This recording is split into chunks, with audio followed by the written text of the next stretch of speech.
人一旦开始倒贴，就会变得不值钱。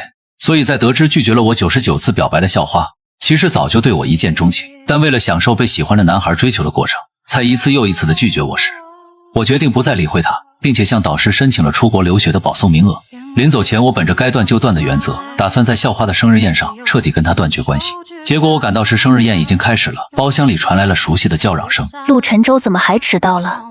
他不会准备惊喜去了吧？他都表白了99次，眼看就要到100次了，钱宇你总该答应他了吧？是啊，你明明也是喜欢他的，这要是再拒绝，到手的男朋友说不定真的要跑了。听着几个女生的调侃，林浅雨显得很是自信。陆晨舟他那么喜欢我，不会跑的，等他下一次表白，我就答应他。听着他胜券在握的口吻，我只觉得无比讽刺。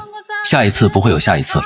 追求林浅雨的这2年里，我放弃所有的自尊，不顾无数同学的冷嘲热讽，每天变着花样去讨好他。可我的一片真心从没得到过回应。我也想过放弃，也曾在无数深夜暗自垂泪，但第2天又重新打起精神，追逐在他身后，甚至为了留在他身边，就连很难争取的留学交换生名额都险些放弃了。直到那天我无意间看到了林浅雨的手机，才知道林浅雨早就对我一见钟情了。他给我的备注是亲爱的老公，他相册里更是保留着我上千张的照片。可是知道他同样喜欢着自己以后，我却并没有感到一丝开心，反而觉得无比的讽刺与愤怒。我累了，我放弃了。如今我只想离开，从林浅雨的世界里彻彻底底的消失。我推开门的瞬间，包厢里的议论声戛然而止，所有人都默契地转过身，聊起了别的事情，当作没有看见我。林浅雨也端起一杯酒，加入了游戏中，一副冷冷淡淡的模样，连眼皮子都没有抬一下。我扫了他一眼，不得不感慨，他演技真好。面对满屋子人的无视，我一点也不失落，自顾自地走到了角落的空位置坐下。接下来的1个多小时里，所有人都在寒暄热聊，我却一个人坐在原地，刷着手机，宛如一个透明人一般。以往只要林浅雨一出现，我必然会寻着机会走到他身边，找着各种话题想引起他的注意。就连这次生日宴，也是我缠了他好久，又请了很多人帮忙说情，他才邀请我。按理来说，来之不易的东西理应更重视才是，但看着我一副素面朝天的模样和那随遇而安的态度，似乎根本没把他的生日当回事。这不同于以往的冷淡态度，让林浅雨终于把持不住了，他不由得多看了我几眼。唱完生日歌，切了蛋糕，很快就到了送礼物环节。我等到所有人都送完，才慢悠悠地起身，从包里拿出一份日历递过去。在场所有人都诧异地看向我，因为这个日历只有手掌大，总共只有30页，看起来极为寒酸。我也不管其他人是什么表情，只看向林浅雨，淡淡开口：林浅雨，从今天起，你每天撕一页，等撕到最后一页就会有一个惊喜，那就是我为你准备的迟来的生日礼物。一听到这，他的几个室友顿时嘻嘻哈哈笑了起来。第100次表白是吧？你可真有毅力啊！2年了，都还在坚持啊！你就这么喜欢钱宇啊？受这几句话的影响，林浅雨也理所当然地以为这是第100次告白的倒计时日历。他的唇角微微弯起一个弧度，但很快又被压了下去，变成了面无表情的模样。我之前只说你表白到100次，我就考虑看看，却没说一定会答应。我知道他们都想岔了，撕开最后一页的时候，不是我要表白的日子，而是我从他的世界彻底消失的那天。我没有解释，只是轻笑一声。林浅雨，我追了你这么久都没打动你，很想知道你的理想型到底是什么样子。我问完，整间房间都安静了下来，大家都向他投来了意味不明的目光。林浅雨定定地看着我，沉默了几秒，轻轻启唇：我的理想型。话刚起头，紧闭的门被人推开了，瞬间吸走了所有人的注意力。众目睽睽之下，周彦舒捧着一个包装精美的盒子登场。林浅雨露出了一个温柔的笑容：浅雨，生日快乐。林浅雨的视线也跟着这句祝福落在了周彦舒身上，他抬起指尖轻轻扣了扣桌面，接上被打断的话：我的理想型当然是性格爽朗、长相干净的邻家大帅哥类型。一进门就听见这么暧昧的话，周彦舒的脸上露出喜色，他连忙走到他的身边，将精心准备的礼物递给他，怂恿着他现场拆开。一时间注意力很快就被吸引开，再没人聊这个话题。看着被人群团团围住的2个人，我也没有流露出伤心，反而一脸淡然地回到原位置坐下。一整个晚上，不管林浅雨去哪，身边一定跟着周彦舒，2个人有说有笑的互相替对方，挡着酒分享着同一块蛋糕。我静静地看着他们亲密的样子，脑海里闪过很多回忆。林浅雨虽然是清大校花，追求者很多，但她向来对男生敬而远之，而唯一例外的就是和她青梅竹马一起长大的周彦舒。他会替她整理乱掉的刘海，会陪她上课，帮她提包，会为了她和其他院校的女生打赌约比赛。这些偏爱落在我眼里，都是一根根扎向我心口的刺。可直到得知真相那日，我才知道林浅雨和周彦舒虽然青梅竹马，但在这之前他们并不亲密。周彦舒整日缠着林浅雨，他却从没理过她。直到我的出现，他才开始故意当着我的面和周彦舒各种亲密。只是因为想让我吃醋，从而产生更大的动力去追她。所以在看到林千羽当着我的面演这么一出戏，我只觉得讽刺。我放下手里的酒杯，起身去了卫生间，用水浇了浇脸，我也清醒了些。从包里拿出纸巾，擦着脸上的水珠，视线被遮挡，我没有发现身边突然多了一个人，直到听见周艳舒那阴阳怪气的声音，我才意识到不对劲。陆晨舟追了钱宇姐姐这么多年，她都没有答应，你还敢舔着脸追到生日宴上来？算我求求你了，她根本就不喜欢你，你能不能有点自知之明？倒贴的廉价玩意儿。我没有因为他的话露出半点不愉快，只是淡淡的看着他。你骂完了吗？周艳舒没想到我的反应会这样，一时有些懵了。当然没有，你知道学校都怎么说你吗？告白99次的倒贴狗，你好歹也是个学生，一点面子都不要的吗？明眼人都能看出来钱宇姐姐喜欢我，你为什么就不能睁开你的狗眼看看？看着他这泼皮的架势，我依然没有任何波动，只是把眼神从他身上转到了他身后。你在骂之前，不如先看看身后。周艳舒循着我的视线，满脸莫名其妙地转过身，一眼就看到了门外的林千羽。他似是在门口站了很久，多半是亲眼看见了方才那一幕。一想到这，周艳舒瞬间就心慌了，脸上很快就切回了那副楚楚可怜的表情，再看不见半点嚣张气焰。他快步走到他身边，挽起他的手，着急地解释个不停。钱宇姐姐，不是你看到的那样，是陆晨舟，是他先欺负我。但林千羽似乎根本不在意，明明目睹了周艳舒辱骂我，却只当什么也没看见。他抬眸看了我一眼，然后脱下身上的外套披在周艳舒身上。外面风大，你穿的这么少，小心着凉。说着，他牵起他的手，转身回了包厢。周艳舒也没想到他会是这个态度，似乎一点也不在意。他骂我顿时就有了底气。他一脸得意的回头，露出了一副满是嘲笑的表情，嘲笑着我的不自量力。低着头的我没有看见周艳舒的挑衅，我把打湿的纸巾团成团，丢进垃圾桶，转身下了楼。楼道间很安静，只有我的脚步声，一片漆黑里，我的脑海里闪过刚刚发生的事情，冷笑了一声。他刚刚给周艳舒披衣服时，眼神却明晃晃地落在我身上，嘴里又说着关心周艳舒的话。该说不说，他这演戏的水平还真是足够精彩。要不是我知道他藏起来的心思，兴许还真的被他骗到了。外面下着大雨，出租车几乎都停了，一行人被堵在了酒吧门口。林千羽叫来了家里的司机，说要送周艳舒回家。这么晚了，大家都走了，剩陆晨舟一个人在这等车，不好吧？林千羽接过司机递来的伞，他有腿，自己会走。说完，他也不看我的表情，带着周艳舒就上了车。看着雨幕中渐渐远去的跑车，我没有在意，继续在打车软件上呼叫着车辆。在寒风里等了2个多小时，雨势间歇，才终于有司机接单。等我到家时，已经凌晨2点了。我走到房间门口，输入密码门，刚打开，对面的房门也打开了。以后早点回来，开门声太大，影响我休息。我看着他身上还没换下的衣服，明白了，冷冷一笑。我敷衍地嗯了一声，径直转身进了房间，打开灯，关上门。等我换完鞋，门外才传来了砰的一声重响。我并没有理会，脱下睡衣，打开空调，我裹着毯子躺在沙发上。这套公寓是我半年前从别人那儿听说林千羽从宿舍搬出去后特意买下来的。我为了追她，也跟着搬出来做了她的邻居。早上送早餐，晚上说晚安，每天制造各种偶遇，就是为了打动她。可不管我怎样嘘寒问暖，她都置之不理。但直到窥破她的隐秘，我才知道她一直都在装不在意。就像今晚，她明明早就到家了，连衣服都没有换，就是在担心我的安危，所以才没睡觉。可一见到我，却又故意说些有的没的。他这场口是心非的戏码，我已经看累了，也不想再陪他演了。我打开手机，点开房地产软件，把房屋的信息挂了上去。既然决定要走了，就断个干干净净。第二天上午，中介过来验房，我迷糊起来开门，把房子的基本情况都介绍了一遍。看完后，我正要送人出门，对面的门打开了。林千羽拿着车钥匙正要出门，看见我身边出现了陌生女人，眉头下意识地皱了起来。她是谁？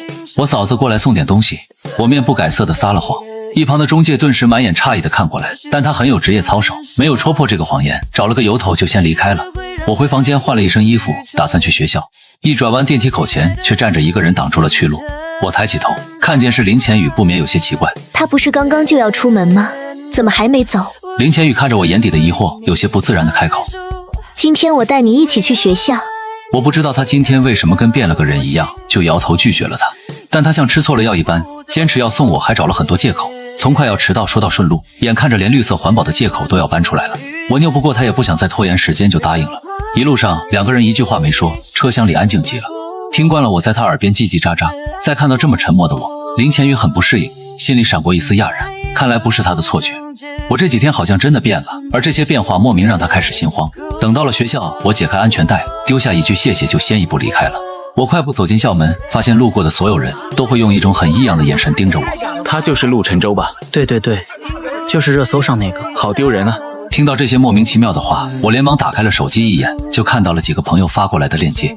我点开一看，发现是有人把我追求林千羽的事情投稿了吐槽榜，还上了热搜。看着那个清大倒贴舔狗男的词条，我直接愣住了。词条里最热门的就是那条投稿里面把我这些追人的各种事迹都整理了出来，写的事无巨细，就连情书的内容都公布了出来。隔着很远，我又看见学校公告墙前聚集了一大群人，上面贴满了我写的情书，而这群人正在哄笑着点评。哎呦，什么沉沦在你的眼里？好肉麻！99封情书变着花样写，这种恋爱脑真可怕。不是说是清大第一才子吗？怎么这么倒贴？听着这些毫不留情面的嘲讽，我心下一沉，直接闯进人群里，一张一张撕着，撕到最后，耳边又传来了周艳舒尖酸刻薄的声音：“千羽姐姐，陆晨舟给你表白这么多次，你对他有多少好感？”林千羽的声音一如既往的冷冽，只说了一个零字。眼看着两位主角都亲临现场，我还被当场羞辱了。一番人群中传来的笑声愈发欢快肆意了，有些好事者生怕吵不起来，故意阴阳怪气问我：“陆晨舟，你都表白99次了，却只得了0弹。是不是得继续努力啊？下一次表白打算什么时候开始？我们大家伙都来观摩观摩，帮你指点指点，怎么样？”我紧紧攥住手中破碎的情书，食指因为过度用力失去了血色，一些话涌到嘴边。我刚想张口，但看着四面八方投来的叹息的眼神，我还是忍住了。高高举起手里的情书，像是在挥舞着战旗一般，高声宣告着：“好，第100次告白在学校的中心广场，12月3日早上9点，欢迎全校同学携朋带友前来观摩。”说完，我也不管周围人是什么反应，昂首阔步地离开了现场。这天上午的课我没有去上，而是回了家，把那一厚沓情书一封封撕碎，然后烧成灰烬，全冲进了下水道。周末沉寂了许久的社团突然发了消息，说要聚一聚，我正好要交退团申请，就赶了过去。结果我一推开门，却看见从来不参加这些活动的林千羽竟然也破天荒的来了。我只当没看见，一个人坐到了角落。一看见我，周艳舒的几个兄弟立刻唱起了红白脸。千羽怎么会答应了呀？那当然是因为晏殊爱热闹，谁不知道咱们校花只听晏殊的话。我懒得理会他们这些小把戏，随手拿了几个橘子剥着吃。人都聚齐了，社长便宣布游戏开始。我没什么兴趣，却被拉着参加了，只能强打起精神玩这种无聊的大冒险。游戏玩了7、8把，终于轮到林千羽输了，大家都兴奋地怪叫起来。林校花抽到了，和在场任意一位异性接吻3分钟。快！校花选谁和你一起接受惩罚？我知道他不会选自己，也不关心他选谁，低头玩着手里的骰子。而事情也不出我所料，林千羽选了周艳舒，但却提出了一个要求，要把房间里的灯都关了。房间里一片漆黑，只听得见喘气声。3分钟后，灯打开了，林千羽先落座，周艳舒一个人愣在原地，脸色不是很好看，因为林千羽没有亲她。我淡淡的扫了他一眼，听见社长说新一轮游戏开始，随手就把手里的3颗骰子丢了出去，不巧3个，1点是全场最低点数。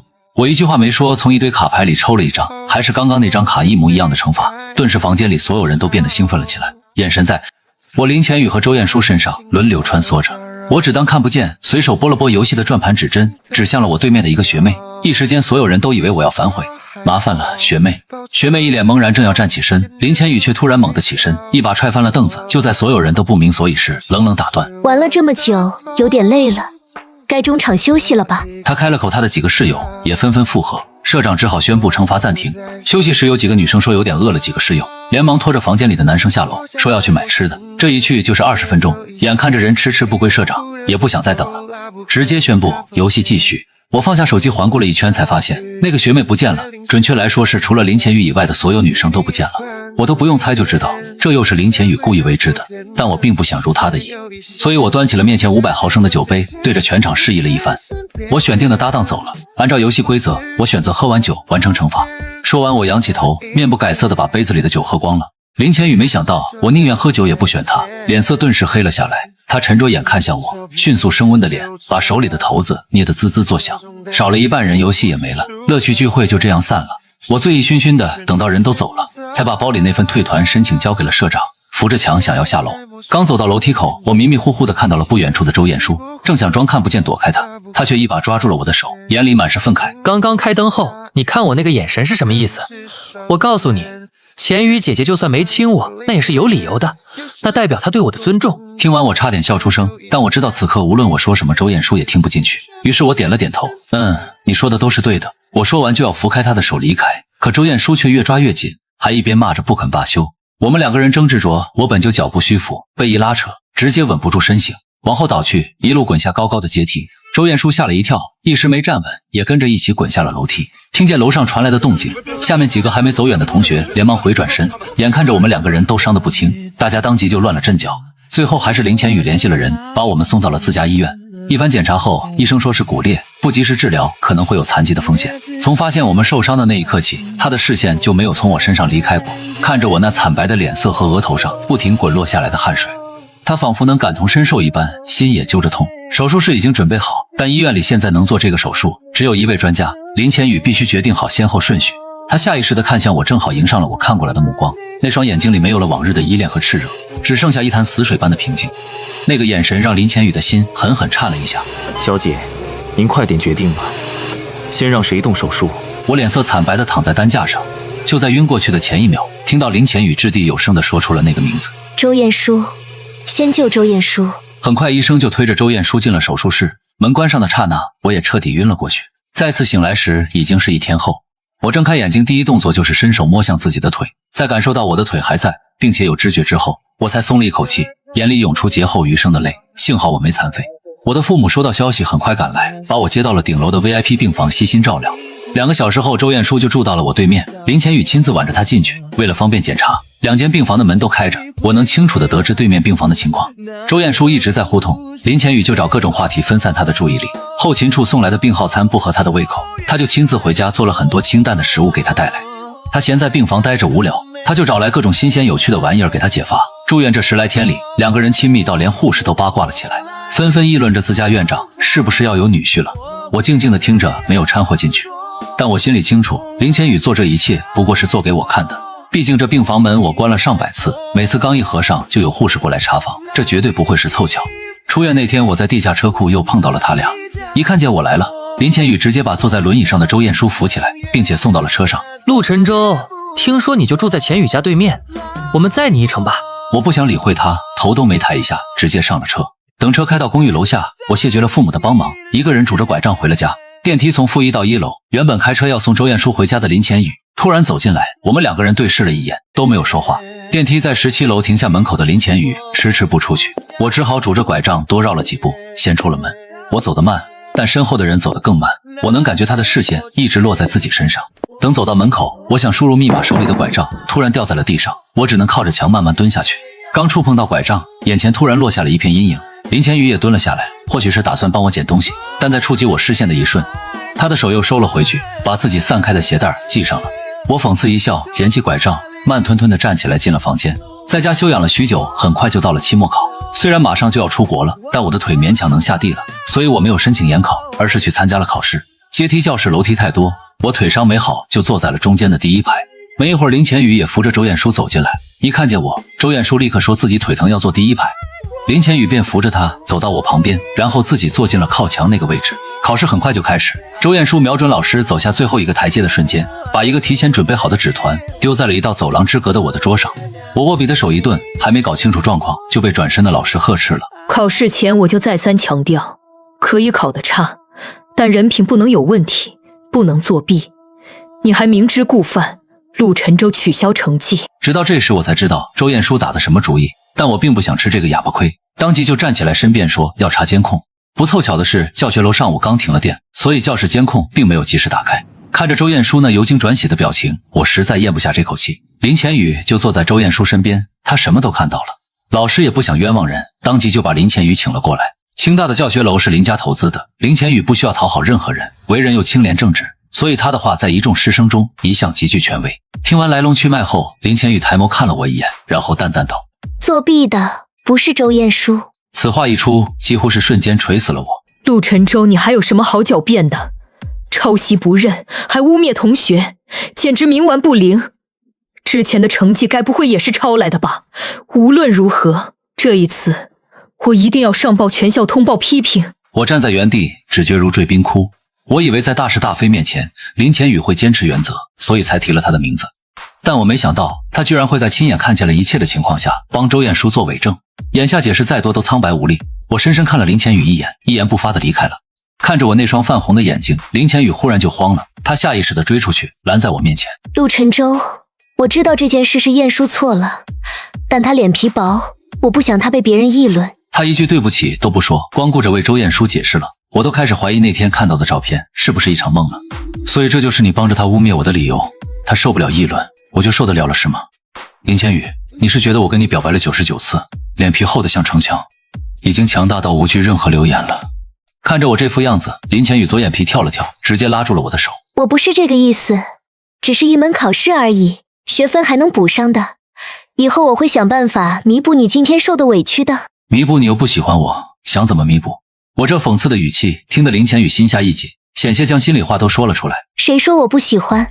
一开口他就意识到了不对劲，急忙打住。你信我，等第100次告白，我会弥补你的。林千羽只差把一定会答应我的结果说出来，以前的他是不会露出这么多破绽的。可眼下我早已心灰意冷，一把扶开他的手。那就好好撕日历，等着最后一天吧。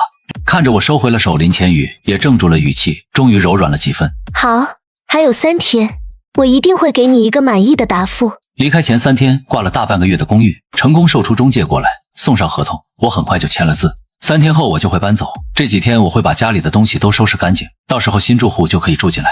中介记下日期后，我送他到电梯出门，一打开，林千羽提着2个袋子走出来，他盯着中介看了半晌，很有礼貌地叫了一句早上好。中介愣愣地应了一声好。电梯下去后，我转身就要走，林千羽突然叫住了我，把手里一个袋子递了过去。正好路过，买多了吃不完，你要拿一些试试吗？我扫了一眼，发现是我素日最爱的果脯。这家店在城东来回要2个多小时，还要排上1个小时的队才能买到。他刻意去买我喜欢的零食，又找了借口送来，我什么也没说的接过来，又在到家后随手一丢装着果脯的袋子，在空中划过一道抛物线，精准落进了垃圾桶里。离开前2天，我去了一趟打印店，花了几千块打印了1万份5指大小的卡片。我回了一趟宿舍，委托几个室友，在3号那天爬到综合楼顶端，把这些卡片撒到广场上。室友们也都知道了最近发生的事情，听见我不肯放弃，纷纷劝了起来。陈州，要不算了吧，林千羽都那样对你了，你何苦给自己找个痛快呢？是啊，他真的做得太过分了，太委屈你的喜欢了。虽然我已经看开了，但听到朋友们这么关心，自己心头还是涌过一股暖流。放心吧，我有分寸，你们帮我撒下去就行了。我已经请了保洁公司收拾后事了，我也没打算告白，我真正想做的是告别。听到这话，几个男生都愣住了，猜不准我葫芦里卖的什么药。我又说了句谢谢后，转身离开了。看着我的背影渐渐远去，室友们翻开纸箱，拿出了一张卡片，上面只写了一句话：陆晨舟永远都不会再喜欢林千羽。离开前1天，我去学校办完所有手续后，回家开始收拾起了行李。我刚搬过来半年，东西不算多，但大多都和林千羽有关。我找了几个箱子，把这些东西都丢了进去。花了半个月织给林千羽的围巾，我剪成了破线团。她义卖会捐出去的陶瓷瓶，我费尽心思拍回来，现在砸成了碎片。熬夜给她写的每一封情书，我全都扔进碎纸机箱子。这些丢进垃圾桶的那一瞬间，我和林千羽的所有都将成为过去。最后家里只剩下2套衣服，是我们初见时她穿的那套衬衫和那条黑色宽松牛仔裤。我点燃了火柴，将它们焚至一炬。我站起身，就看见了不远处的林千羽。你这是在清理一些不必要的垃圾。我淡淡的说完这句话，转身上楼离开。当天天刚亮，我就被对面的动静吵醒了，迷迷糊糊的睁开眼，拿起手机先看看时间，就看见通知栏里飞快跳动的消息。我看了好半天才发现，所有消息都来源于一个20多人的群。1年前，我为了了解林千羽的喜好，偷偷摸摸的潜了进去，一直忘记推。林千羽也不知道我在里面，而一大早就开始热聊的是林千羽那一宿舍的几个姐妹。千羽起来这么早，不会兴奋到一夜没睡吧？那不废话吗？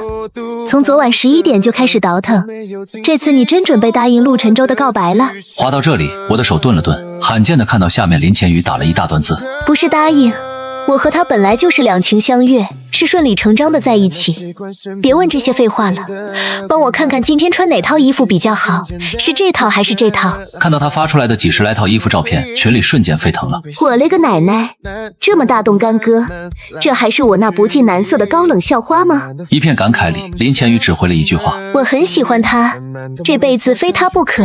看见这一行字，我情不自禁地笑出了声，脑海里闪过许多往事。再看见这句喜欢我，只觉得有一种欧亨利结尾的荒诞和幽默。喜欢我，所以就拒绝了我99次告白，任凭我沦为大众眼中的笑料。喜欢我，所以就对我爱答不理的，还故意和别的男生亲密来刺激我。喜欢我，所以颠倒黑白，污蔑我，百般践踏我的真心。如果这就是他的喜欢，我实在承担不起，也无福消受。群里的消息刷新频率越来越快，在学校住的几个女生发了几张现场照片，才7点多，广场上就已经来了很多人。都是来看我第100次告白的。钱宇，赶紧过来，别到时候告白开始了，你这女主角挤不进去。我准备退出，却看见了林千羽刚给我发的消息。我准备出发了，你呢？我也准备出发了，只是准备离开。我忽然很想看到在操场上林千羽目睹那些卡片撒下后是什么表情，再得知我出国离开后又是怎样的心情。只可惜我看不到了。从今往后，林千羽的一切都与我无关。我慢悠悠地收拾好后，回身看了看空空荡荡的房间，然后拿出手机，将所有和林千羽有关的号码账号都拉黑。做完这一切，我感到从未有过的轻松。我拖着行李箱转身离开，奔向我灿烂崭新的人生。离9点还有5分钟，广场上人头攒动，挤得水泄不通，就连保安都来了现场维持秩序。看着楼下人山人海的热闹景象，我的几个舍友都有些啧舌称目，语气还带着兴奋。这么多人，那想必等会儿的事情很快就会传遍全校吧？那样最好，免得陈州人都走了，还有人背地里议论他。几个人七嘴八舌，说着很快就到了8点59。陈州已经到了，抓紧时间干活啊！丢东西的、拍照的都打起精神，务必在陈州上飞机前让他见到这一盛景。话音刚落，9点的闹钟就响了。2个男生一左一右各归其位，把早就放在窗台的一沓卡片推了出去。一瞬间，白色的卡纸从16楼的天台上飞舞而下。广场上不知是哪个近视眼的同学叫了一声：“下雪了！”所有人都跟着抬起了头。卡纸快要落地时，底下的人纷纷踮起脚尖抢了起来，想要看看上面写了什么。而在广场最中心的位置，林千羽也翘首仰望着。几个姐妹看着这大场面，都啧啧称奇地感慨起来：“咋这么多？得有1万张了吧？陆晨舟还真是掏空了心思。”听着姐妹们这艳羡的声音，林千羽心底也满是期盼。她抬手接了一张卡纸，噙着笑翻过来，等看见上面的字时，脸上的表情瞬间凝固了。一旁的姐妹都凑过来想揶揄她2句，但瞥见纸上的字后，纷纷睁大了眼睛，说话都吞吞吐吐的。这不可能吧？一定是搞错了。几个人一边安慰着，一边捡起地上掉落的纸片拿给林千羽看，但新捡起来的几份依然是一模一样的印刷体。陆晨舟永远都不会再喜欢林千羽。这下大家是彻底慌了神，连忙从旁边的观众手里抢过几份，但到手之后，看到内容心头的惊惧却不断的在加深。怎么可能呢？是告白吗？这写的什么玩意儿？是不是有人在故意捣乱啊？几个人还在找这个借口，旁边围观的群众已经人手接到了一份，高声嚷嚷了起来：“哎呦，陆晨舟永远都不会再喜欢林千羽，原来这不是告白啊！我靠，把大伙儿都骗来，就为了澄清这件事是吗？这么费尽心思宣传，这下全校都知道了。”林千羽的脸色在这一浪高过一浪的吐槽声中慢慢褪去了血色，他只觉得心头像是被什么堵住了一般，大脑里缺氧，只剩下一片空白。直到眼底被震惊和惶恐的情绪所占据，广场上数千人纷纷踮起脚想要看他的反应，而他也不负众望地甩开了手里的东西，迈着大步往综合楼里走去。看热闹的观众连忙跟上去，将最后一沓纸扔下去后，室友们准备收工，结果刚走到门边，迎面就碰到了林千羽。她带着几个姐妹跑了上来，几秒后，浩浩荡荡的围观群众跟在后面也上来了。看到林千羽，室友立马开始了冷嘲热讽：“哟，这不是咱们清大校花吗？不是说你看不上陈舟吗？怎么也来凑这种无聊的热闹？”听着这阴阳怪气的声音，林千羽的手猛地攥成拳，脸色瞬间沉了下来。这些东西是你们自作主张撒下来的。听到自作主张几个字，3个男生都乐不可支笑了起来。我们哪敢呀，这可是陈舟花了大价钱亲手打印，辛辛苦苦搬到学校来的，我们最多只能算个了断性的搬运工。听到这，底下的学生们都窃窃私语起来。林千羽不是不喜欢陆晨舟吗？怎么人家都放弃了，他还有些不甘心啊？你懂什么？这在我们小说界叫高岭之花，被拉下神坛后追赴火葬场了。要我说，他要是这时候后悔了，还真是活该被这么下面子。前99次干嘛去了？这些妄自揣测的话落在林千羽心里，就像一把把利刃般戳破了他长久以来的信心。这2年里，他自以为对我了如指掌，能轻松拿捏我的想法行动，而事实也如他所料，前99次告白都顺遂结束了。他以为一切都能在第100次结束，他和我之间也能画上一个圆满的句号了。结果在他最胜券在握的时候，我以一种昭告天下的方式给了他致命一击。他再不能像从前那样装出一副云淡风轻的模样，而是彻底的暴露了本性。陆晨舟人呢？苏社长看着他的脸色，脸上浮现出一个幸灾乐祸的笑，抬起手比了个翅膀震动的动作。表白都结束了，当然是飞了。林千羽下意识地觉得他这是在骗自己，但在听到最后2个字时，他的心跳都停滞了几秒。飞了是什么意思？他忽然升起一股不好的预感，推开挡在眼前的几个男生，往天台上奔去。天台上空空荡荡的，没有任何人影，而楼道和电梯里都堵满了人。我不可能下得去。陆晨舟今天没有来学校吗？意识到这一点后，他惶恐不安，又无力挽回。保安倾巢而出，终于将堵在综合楼的人流都疏散了。林千羽被几个姐妹簇拥着下了楼，一眼就看到了7、8个环卫工人正在清扫着地面的纸张。他茫然地俯下身，捡起一张已经被踩得满是脚印的卡纸，再看到上面的字，他又是另一番心境。先前的愤怒和震惊，已经转变成了无边无际的惊慌和恐惧。没事的，钱宇，陆晨舟搞这么一出，肯定还是在为上次被通报的事情生气呢。你回去好好和他解释解释，把藏在心里的话都说开。他那么喜欢你，一定会原谅你的。对，他追了你2年，99次告白啊，这次肯定是在使小性子，你稍微哄哄就好。虽然大家都在往好的方向劝，但第六感告诉林千羽，这一次和以往都不一样。他抑制不住那股心慌的感觉，也不想听他们在耳边吵闹不停。心烦意乱之下，他直接开着车回了公寓。他想找我问个明白。10点半，他停好车，刚走到小区门口，看到环卫正在清理垃圾桶，莫名就联想起了昨天看见我蹲在地上烧着什么的画面。他那时就觉得我有些不对劲，却又没问出缘由。现在想去看看我具体烧了什么，门卫却已经摆上了新的垃圾桶，开着车走远了。林千羽只能拿着那张卡纸上了楼。电梯门一打开，他就被门口的几大箱行李堵在了里面。一旁的小哥看见他出不来，连忙说着抱歉，上来移开行李。他猜测这应该是隔壁某户刚搬来的邻居，结果刚走到自家门口，他却发现对面的门虚掩着。他抬起手敲了敲，里面很安静。这异常的寂静让林千羽不自觉皱起了眉头。他正想推开看看，身后突然传来了一道男声：“你是住在对面的邻居吗？你好，我是1705，新搬来的住户，请多多关照。1705。”听到这一串数字，林千羽下意识地看了一眼门上的牌子，下一秒他整个人像雕塑一样定在了原地。刚刚那个小哥推着行李箱走过来，还在热情地做着自我介绍，林千羽一个字都没听进去。他木然地转过身，眼睛死死盯着左手边1705的门牌号。1705，新住户。那原住户呢？中介说他今天早上搬走了，你认识他吗？能把他联系方式推给我吗？他似乎是急着走，这套房挂得很低，我捡漏抢到了，还想和他说声谢谢呢。短短几句话，直接让林千羽脑子当机了。他怔了许久后，突然反应过来，侧过身，一把推开了虚掩的门。房间里空空荡荡的，除了常用的家具，一件私人用品都没有，干净的像新房一样。小哥没有察觉到他那渐渐灰败下去的脸色，仍旧呲着牙笑着。干净吧？听中介说那位小哥哥收拾了3天，因为不方便搬走，还丢了好多东西。林千羽不知道自己是怎么回的家，等他反应过来时，才发现自己瘫倒在玄关处，双腿都蹲到失去了感觉，整个人像是刚从水里被捞起来一样。他拿出手机找到我的微信，抖着手打下了几个字：你为什么要搬走？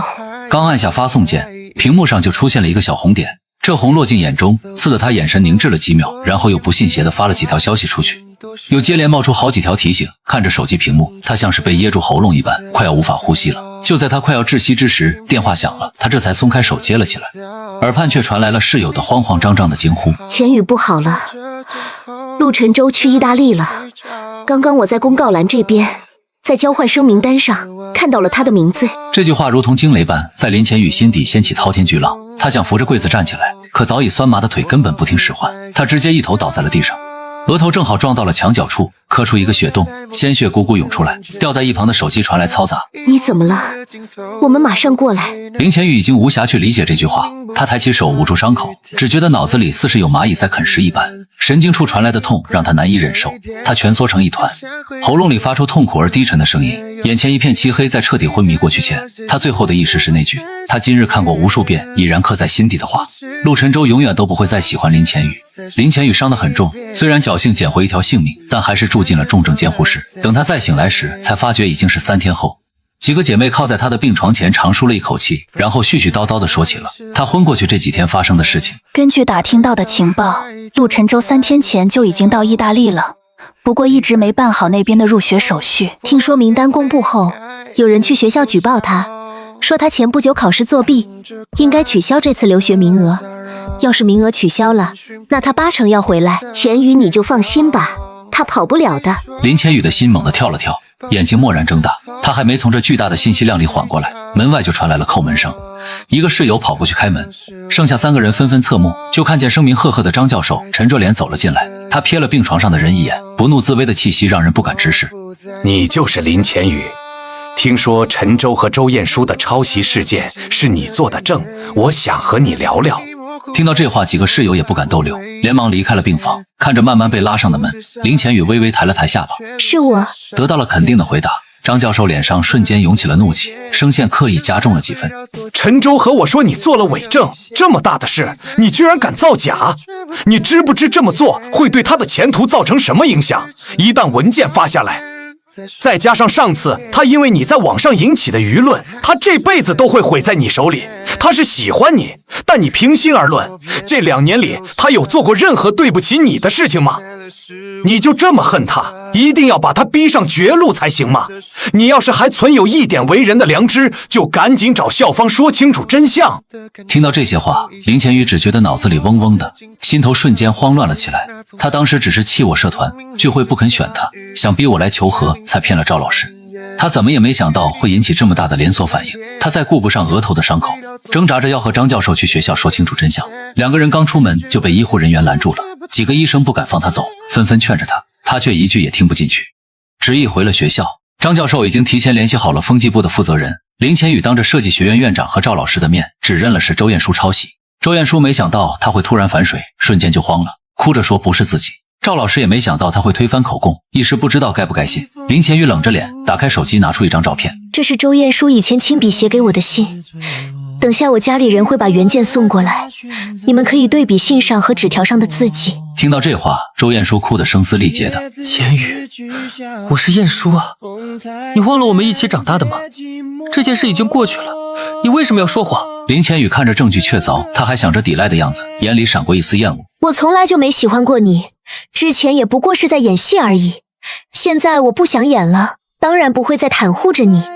你既然做了，就要为自己的行为负责到底。话音刚落，林家人就把原件送了过来，经过一一比对，纸条上的字确实是周彦书的。风纪部当即召开了会议，决定全校通报澄清事实。因为产生的影响恶劣，周彦书被退学开除，并将此事记入了档案。一切都了结时，天色都黑了。林浅雨扶着墙走出来，叫住了张教授。张教授，陈州他知道国内这些事了吗？虽然事情完美化解了，但张教授余怒未消，依然看他不顺眼。都要被开除了，还能不知道？你脑子撞坏了是吧？被这么骂了一通，林浅雨心里越发难受，但他还是想解释几句。那事情都解决了，他还会回来吗？这个名额，整个设计院就1个。陈州是凭实力拿下的，在意大利好好进修3年，回来后前途无量。他为什么要回来？再说清大有你这种人。他不回来还能少受点罪。早知道他鬼迷心窍看上的是你这种人，我当初就该好好说说，他找对象一定要擦亮眼睛。接到张教授的报平安电话时，我正在海边晒日光浴。我不知道老师是怎么让林浅雨说出真相的，只由衷地向老师表达了感激之情。张教授又嘱咐了我几句，就忙着去开会了。我喝了一口旁边的果汁，悠然自得地靠回了沙滩椅上。3天前我到了意大利，本想直接办好入学手续的，结果校方打电话回国核实情况，突然通知说我的名额有问题，暂时办不了。我问了室友才知道是被人暗中举报了，所以找到了张教授，说清楚情况，请他想想办法。虽然张教授是清大的金字招牌，但我也知道这件事很难说清，也做好了迎接暴风雨的准备。该说不说，自从遇到林浅雨之后，我的抗压能力明显上了一个台阶。现在面对可能被开除的严重后果，我都能看开了，甚至还有心情连夜买了张机票来海边度假。眼下事情都解决了，我也彻底放松了，琢磨着哪天回去把没办完的手续办完。我正翻着机票，宿舍群突然弹出来一条消息：陈州，刚刚林浅雨来宿舍找我们了，说想要你的联系方式，他说想道歉，我们可不会上他的当。你放心，一个数字都没透露。你不知道，他现在可憔悴了，头顶上还裹着纱布呢。听说前2天还在重症监护室呢，真是恶有恶报，活该呀！看到这些绘声绘色的吐槽，我脑海里瞬间浮现出了林浅雨要我新号码被拒绝的场面。我嘴角勾起一丝笑容，往群里发了个大红包，谢谢大家这些天帮我的忙，事情已经顺利解决了。等3年之期一到，我回国再请大家吃饭，当面表达我的感激之情。订好最近一班回米兰的机票后，我伸着懒腰站起来，踩着柔软的沙滩往酒店走去。这一次办手续的过程很顺利，没有再出现任何问题。我看着手里盖章的一沓文件和新领到的学生证，露出了一个满意的表情。您是住宿舍还是自己找公寓？我已经找好公寓了，我不太能接受人员复杂的留学生宿舍，所以在来之前就在学校附近购置了一套小公寓，当即就拎着箱子赶过去了。到达目的地后，我看着面前的阶梯，又试着抬了抬沉重的箱子，长叹了一口气。我正想着要不要花钱找个人帮忙，一旁却突然走来了一个漂亮的女生，她用英语询问我需不需要帮忙，我连忙点了点头。大美女就和我一起提起行李上了楼梯，边走还边和我寒暄着。等到了公寓门口，我们两个人刚好做完自我介绍，我躬身向她表达了感谢，她却把泛红的手掌拿给我看，善意的开起了玩笑。我帮了你的忙，一句谢谢恐怕不够吧？方便的话，能给我一张你的名片吗？听见这个要求，我怔了片刻，但很快就反应过来，可一通翻找也没找到名片在哪儿，我只能满脸歉意，抱歉。没事。然后不知从哪儿变出来一支笔，把手背伸到我眼前。电话号码还麻烦你写在我手上。我犹豫了几秒，还是接走了笔，在那只手上写下了一大串数字。搬进新公寓后，我忙活了好几天，终于把家里布置好了。晚上我接到消息，本批国际交换生已经全部完成了报道，明天要在礼堂召开欢迎大会。我记下了时间，第二天早早出门。这几天里，我虽然得闲就会在学校里逛逛，但因为学校太大，建筑风格又大差不差的，所以我还是迷了路。眼看着要到时间了，我正想找个人问问，手机突然响了，是一个陌生号码。思考了几秒，我还是接了起来。耳边传来一道很熟悉的声音，我却怎么也想不起来是谁。正疑惑着，我的肩膀突然被人从后面拍了一下，我一回头就看到了前几天帮忙的大美女西尔维亚，正笑着和我打招呼，手机还举在耳边。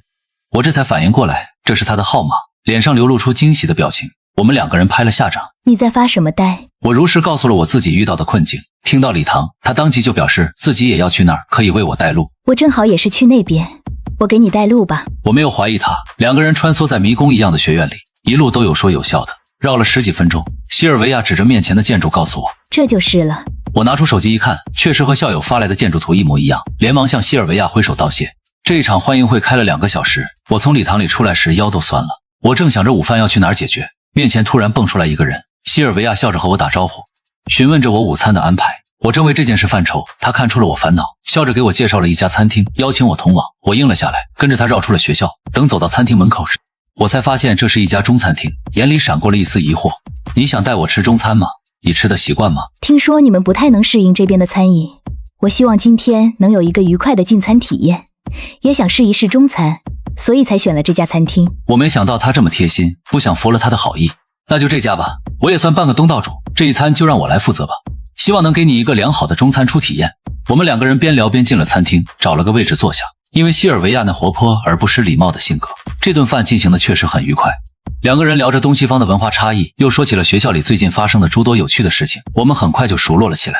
用完午餐，西尔维亚还和我一起回了公寓。临别之时，他露出一个不舍的表情。这个周末，我能有幸邀请你一起喝杯下午茶吗？周末是个难得的好天气，我欣然赴约，和西尔维亚在花园咖啡厅里慢聊着。湖边飞来一群白鸽，一片羽毛翩然落在我的头上。西尔维亚看见后笑着起身，想替我摘下来。我们两个人离得太近，从远处看起来很是亲密。我抬起满是笑意的眼，谢谢。话刚说出口，余光往左边一瞥，眼神一下就凝固了。那个站在门口额头上包着纱布，满脸憔悴不堪的女人，我看着怎么那么像林千羽呢？我还没来得及细看，女人已经气势汹汹地走过来了。她垂下那满是血丝的眼，从高处俯视着一桌可口的糕点，眼神在我们两个人之间缩动着。她是谁？听到这熟悉的声音，我才确定她就是林千羽。虽然不知道她为什么会知道我在这里，但我对她的出现并不意外。我知道她总有一天会追到意大利的，毕竟在林千羽眼里，我是她手到擒来的猎物，她绝对不会让我从她眼皮子底下挣脱。我早就做好了再见面的准备，因而面对她这恶劣的态度，我显得尤为淡定。新交的朋友有事？朋友？什么朋友？女朋友是吗？最后几个字，林千羽几近咬牙切齿。她怎么也没想到，她拖着这么重的伤，千里迢迢飞来，想和我好好坦白一切，却撞见我和别的女人约会的场面。这才出国几天就找上新欢了，不是喜欢我2年，被拒绝99次都没放弃吗？不是说好第100次我们就在一起吗？他为什么出尔反尔，言而无信？你忘了？我没给他重提旧事的机会，追过你确实不是什么光彩的事情，忘了又怎么了？难道不该忘吗？你除了这张脸也没有什么过人之处啊，我看不上了，想换换口味，难道也要征求你的同意？几句话直接把林千羽呛住了，他难以置信地看着我，眼底满是怀疑神色。陈舟，这几天你到底经历了什么？明明我们说好。我这几天过得很好，吃好喝好睡好，托你的福还有空出去旅游，倒是突然出现的你让我有些不高兴。你要是能听明白我的意思，麻烦退出这间咖啡厅。说实话，你打扰到我和美女的用餐了。说这话时，我语气轻飘飘的，满脸的理所当然。这冷淡赶客的态度，让林千羽本就差劲的脸色越发苍白。他这才意识到，原来一切真的脱离他的掌控了。以前是我做的不对，我不该利用你的真心，对不起陈州，你原谅我，再给我一次机会好不好？看着他那微微颤抖的手，我眉间一挑，语气里带着嘲讽。我可消受不起校花的道歉，你放心，我们以后就是陌路人，你也不用担心我会缠着你了。看见我眼里的坚定，林千羽就知道我不是在开玩笑，他心慌的厉害，手上不自觉攥紧，抓得我皱起眉头。听不懂两个人对话的西尔维亚，起初还以为我们是朋友在寒暄，眼看着我的手都被抓红了，他连忙起身想帮我解脱出来。这一举动对林千羽而言是一种挑衅，他想都没想就扶开了西尔维亚的手。西尔维亚被推得趔趄了几步，林千羽冷眼看了他几眼，拉着我就要走。西尔维亚扶着墙稳住身形，看见我抗拒的模样，对着林千羽脸上就是一巴掌，两个人瞬间扭打成一团。不少客人害怕被波及，纷纷涌出了门。2楼的店主当即就打电话呼叫了警察过来，警察将打红了眼的两个人拉开，一起带回了警局。林千羽头上的纱布都被扯开了，露出了狰狞的伤口，看得警察心惊肉跳的，下意识的认定是西尔维亚在欺凌病人。西尔维亚极力辩解着，挂了彩的林千羽也不遑多让，非说是他先动的手。两个人吵了大半天，警察的耳膜都要被震破了，也没弄清楚到底谁是谁非。迫于无奈，他只能求助唯一一个现场目击者，也就是我。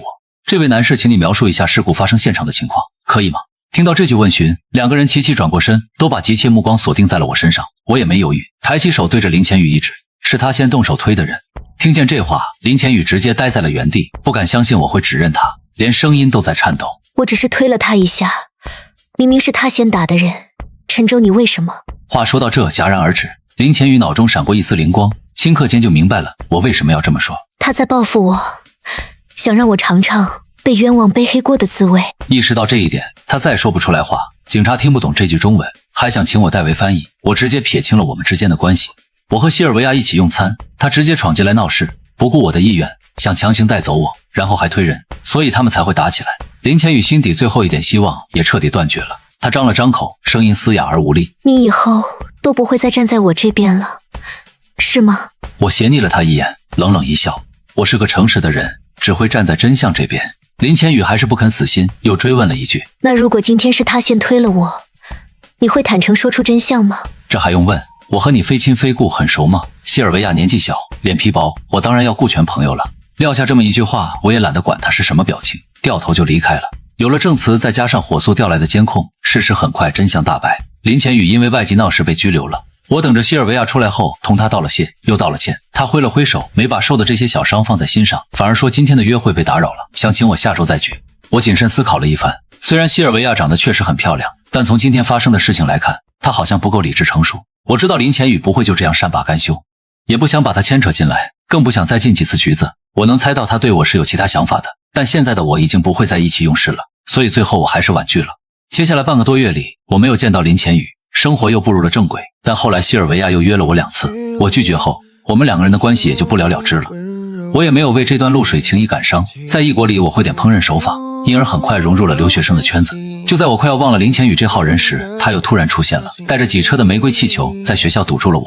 看着四面投过来的好奇目光，我一时有些无语凝噎。林千羽也不看我的脸色，就把藏在心里那些话和盘托出。陈州，如果我也追你100次，你愿意再给我一次机会吗？如果是几个月前的我听见这话，8成要感动到哭得稀里哗啦。但现在的我不仅无动于衷，还听得浑身起了鸡皮疙瘩。好狗血的剧情，好酸掉牙的台词，当年是不是鬼迷心窍？我居然能当众做出这么多次这种告白的举动。再想起往事，我心中连唏嘘都没有，只剩下不忍直视了。此刻我根本没听到身前的人说了什么，等了许久没等到回答，林千羽的心越来越慌，整个人都变得局促不安，只能紧张地看向我。我直接避开了他的视线，转过身对着远处挥起了手。嗨，顾清雪、顾西辞，你们去哪儿？林千羽跟着移开视线，才发现我是在对别人打招呼，这让林千羽的心如坠冰窖。林千羽，陈州。话还没说完，那个名叫顾清雪的女生就走了过来，语气听起来分外熟悉。我们打算去露营，陈州要一起去吗？天气晴朗，周末也没有别的安排，眼前还有一个大麻烦，我没有拒绝的理由，爽快的答应了。我笑着问起他今晚的安排，我们两个人都没有给林千羽任何眼神，自说自话加入了露营小分队。看着一行人慢慢远去的身影，林千羽的脸色倏地变得苍白无比，他紧握着拳头，看向顾清雪的眼神里带着不甘和嫉妒。林千羽跟在我们后面一起到了郊外，隔着一条河，他能清楚地看清对面发生的一切。7、8个留学生正一起聚会，看起来分外热络。他没办法融入其中，只能远眺。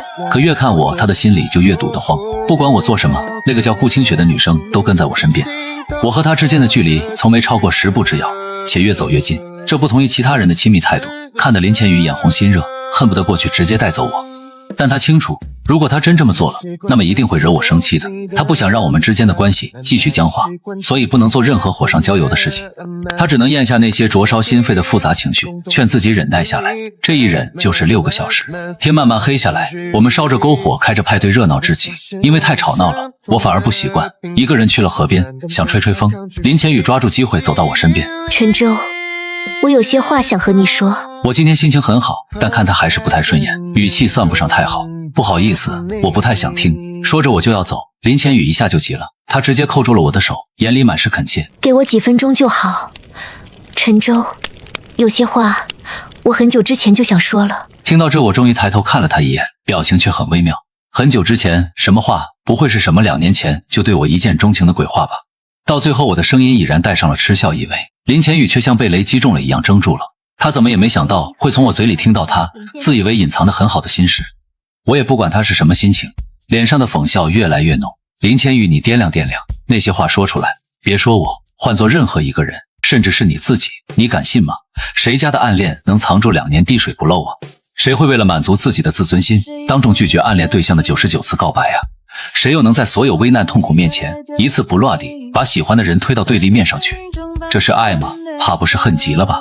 听着我的嘲讽，林千羽脑海里空白一片，他极力想否认这一切，可到头却一句话也狡辩不出来，只能说些苍白无力的话。不是的，陈舟，我是真的喜欢你，我身边所有人都知道的，他们都可以为我作证。既然我不知情，那你喜欢谁和我有什么关系？反正从我的视角来看，你喜欢的人从头到尾都是周晏殊，你还是去找他坦白你的痴情，诉说你的衷肠吧。你们那么般配，从头到尾都挺让我恶心的。我脸上那毫不掩饰的嫌恶表情压倒林千羽的最后一根稻草，他的身体止不住的颤抖个不停，却仍不肯松手，固执的想要留下我。我没有和他继续纠缠下去的耐心，直接抽出手转身就要走。我和他的手分离的瞬间，他感觉自己似乎要失去所有，心间钝痛不已。他身上的力气顷刻间丧失殆尽，摇摇晃晃的似是要摔倒一般。我熟练视若无睹，迈着轻快的步伐回到人群中。我以为只要把一切都说开了，林千羽就死心了，但很快我就明白了，这人的脑子听不进人话。接下来几个月，只要我出门，就一定能在20米之内看到他。每隔几天，他就会带着一些东西走到我面前，美其名曰要告白。1次、2次、第3次，我都快记不清次数了。面对他这一意孤行的偏执举动，我始终没什么反应，能装看不见就装看不见，实在不行就叫来保安，用扰乱治安队名头把他赶出去。这一来二去的，整个学校都知道了林千羽这号人物，也知道了他死缠烂打的事情。所以不管他走到哪儿，都会有人指指点点，但他并没有当回事儿，只一心追随着我的背影。他以为只要自己坚持下去，终有一日能打动我。可现实却远超出他的想象。我不仅没有流露出任何感动的表情，还当着他的面接受了其他女人的示好。林千羽只能眼睁睁看着我和周围的异性越走越近，慢慢的林千羽开始习惯我被众星捧月围绕的画面，他也不得不承认我说的对，我从来就不是他的私有品。在一次又一次被拒绝后，他有些麻木了，不管我说出什么伤人的话，递过来什么眼神，他都不会再有心痛的感觉了。他数着次数从1到50，从冬走到春再到初夏，他以为日子会这样平淡的继续下去，从50到100，或许还会有第101次。林千羽从没打算放弃，就在他以为他真的能看淡一切的时候，我牵着一个女人的手出现在他面前，笑着告诉旁边人，这是我的女朋友。那一刻，林千羽只觉得天都要塌了，他瞬间失去了理智，直直冲上去想问个明白，可人还没走到跟前，就被正好在巡逻的保安拦住了。隔着一道人墙，他红着眼声嘶力竭地问，为什么？我的眼神在他身上停顿了1秒，语气淡淡的，我年轻又有钱，又有大把大把的空闲时间，和美女谈谈恋爱怎么了？爱你是了。林千羽为此颓废了很久，他一个人在酒吧买醉，夜夜喝到烂醉如泥。每天醒来时，他看着空荡荡的四周，都会难以自已地陷入痛苦里。他想要去找我求我分手，可每次一走到我身边，看到我和新女友牵着手笑盈盈的场景，他就再没有了上前一步的勇气。时至今日，林千羽终于能感同身受了，可一切都晚了。他听不进去朋友家人的劝告，执意要留在外国求一个结局。夏日暑热散去时，林千羽终于等到我分手的消息，他含着笑去找我，想要安慰我，可一切又出乎了他的意料，我没有表现出任何难过的情绪。看向他的眼神和几个月前没什么差别。林浅宇脸上的笑僵住了，他语气带着试探性：你有没有受委屈？我端出一个很有礼貌的笑容。和平分手，他情我愿，有什么委屈不委屈的？听到这话，林浅宇的心稍安，下一秒就被我冷不丁的一句话噎住。再说了，就算受了再大的委屈，比起前2年经历，又能算什么事呢？你不是亲眼见证的当事人吗？又何必在这猫哭耗子假慈悲呢？最后几句嘲讽让林浅宇一下就急了，他想要解释，我却一点机会也不给他。当年的事我可以解释的，陈州。好了，再说就烦了。林浅宇，不要在我面前演了好吧？我已经欣赏不来你那演技了，你要是戏瘾犯了，就回国去找周晏殊和你那群姐妹好不好？他们肯定乐意捧你的场。几句话说的林浅宇面红耳赤，我一把推开他，直直往教学楼走去。庆幸把周边人对我的称呼都纠正了，现在大家都叫我的英文名字，很少有人知道我就是被表白的那个陆晨舟。到了这个地步，林浅宇能想出来的表白花样已经没了，毕竟前99次都没能打动我，他实在无可奈何了。最后还是在朋友的提醒下才想出来一个办法。第100次告白，他选在了学校的小花园，在花园里摆了一个巨大的多米诺骨牌阵，拼出了我们第一次见面时的场景。他用了很多星星灯挂在树梢，准备在夜里点燃花园里的蜡烛，带着我回到过去。为了把我骗过来，林浅宇托了很多人筹备了几十份预案。这一次他一定会让我明白，他当初是真的对我一见倾心，现在也是真的知错悔改了。一切都安排好了，可定好的时间到了，我却没来。林浅宇整个人都失控了，开着车把所有能找的地方都找遍了。9点的闹钟响起，黑暗的森林在瞬间被灯光点亮，无数气球飘起来，天上落下花瓣，羽毛浪漫的钢琴音在林间回荡，啪嗒啪嗒的声响不绝于耳，是骨牌阵自行启动倒下的声音。一秒一声持续了10几分钟后，在最后一张牌倒下的瞬间，所有蜡烛都燃了起来。林浅宇却觉得浑身的力气都被抽干了。等到一切尘埃落定，他的手机响了，打开是一个陌生的国际电话，但一接起来，他很快就听出了电话那头是我。听说你准备在今晚进行第100次告白，只可惜我现在在国内，真是抱歉。林浅宇咽下心口那些痛苦和不甘，装出若无其事的语气。没关系，你能给我打电话，我已经很开心了。只要你愿意，我可以准备第101次、102次告白的。他的声音里带着隐隐的期盼，似乎已经做起了我原谅他的美梦。那倒不用了，我今天打电话只是想通知你2件事。林浅宇喉头耸动着，握着手机的手一紧。第一件事是想好心提醒你，现在是冬天，天气干燥，你要是玩完了，就把那一花园蜡烛赶紧吹了，免得惹出大祸。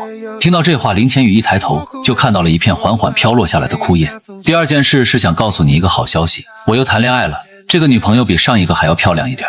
你的告白可以停止在第100次。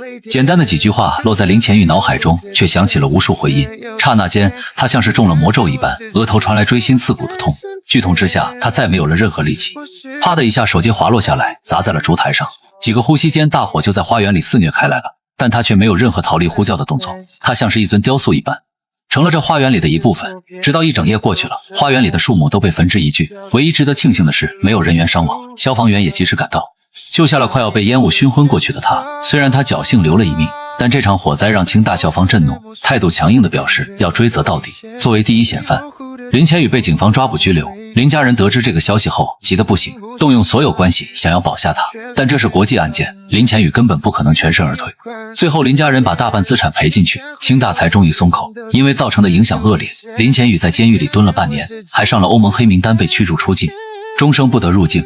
他一出来就被送到了机场，要遣送回国。看着周围来来往往的人都穿着夏装，恍恍惚惚像做了一场梦的林浅宇，才终于清醒了一点。原来已经是夏天了，几个月过去了，他一次也没来看过我。意识到这一点后，他的心里涌起了复杂的情绪，说不清是失望还是落寞。来日方长，还会有再见的机会呢。林浅宇只能这样安慰自己，结果一转头，他就看见了正从街口出来的我，而我的手里还牵着一个漂亮的女人。从姐妹们发过来的照片里，他知道这位是我的女朋友。正好抬头的我看见她，我很是罕见热情的给她打了招呼，然后大大方方的告诉了她真相。嗨，好久不见啊，我刚从德国旅游回来，你居然都出来了，真是时光如箭啊。介绍一下，这是我的新女友莫妮卡。林浅宇回国后，翻转几个人给我发过一条消息，他问我到底是在做戏还是真心，我并没有回复他。事到如今，我已经彻底看透了林浅宇这个人。他说着喜欢我，实际上他唯一喜欢的只有他自己。对他而言，我不过是一个用来炫耀的花瓶罢了。在国外留学的第2年，我抓住机会参加了很多比赛。时间一天天过去，很快3年的交换生生涯就结束了。我带着一箱子金奖回到了国内，一下飞机就看到了捧着花迎接我的父母和室友。至于林浅宇，我知道他不会再拥有踏足我人生的入场券，我们只是芸芸众生中即将擦肩而过的两个陌生人。